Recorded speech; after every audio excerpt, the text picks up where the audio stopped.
Ko nei te whare whakapakari tinana ki Kirikiri roa, e uana ki te reo Māori me ona tikanga.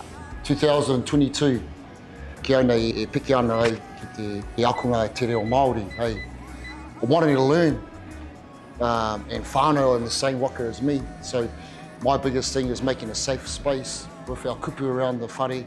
Ko Aaron Murphy te kai whakahaere matua o tēnei whare whakapakari tinana. Ko tōna hiahia kia aki I ona mema ki te kōrero I te reo Māori me te whai ngā tikanga o te whare tapawhā.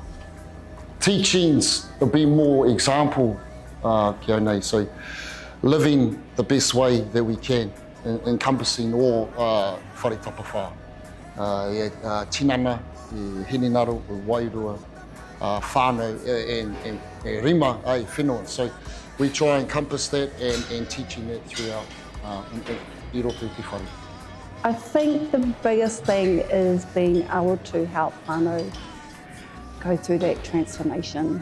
You know, when you're able to help whānau, you know, when they're needing something or wanting to achieve a goal or even whānau who come in their darkest moments. Ko Kimberly Murphy te hoa rangatira a Aaron. Ko tētahi o ana mahi, he aro ki ngā kaupapa o te rongoa Māori, hei āwhina I te iwi ka tae mai ki te whare Hauora nei. You know, we talk, we banter, we laugh, we carry each other's burdens. You know, we're always tapping into each other, you know, making sure that each other's okay. So it's not just the gym, it's not what happens just in here, but it's outside, it extends out to their whānau. It's a normal thing our whānau have, so I think sometimes we don't even aware of it. It just happens. So whakawhanaungatanga is huge, manaakitanga is huge, ko tahitanga.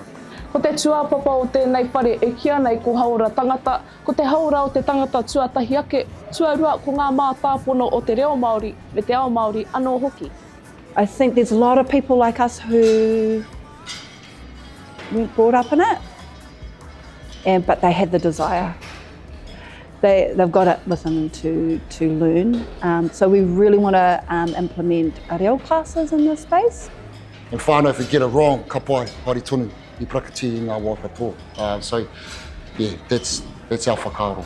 Me he mea e hihi ana koe ki te whakapakari tinana, ki te whakapiki haura, ki te kōrero Māori rānei, a tēnā nau mai ki te whare o Hauora Tangata. Macie Kuki, mā Aukaha.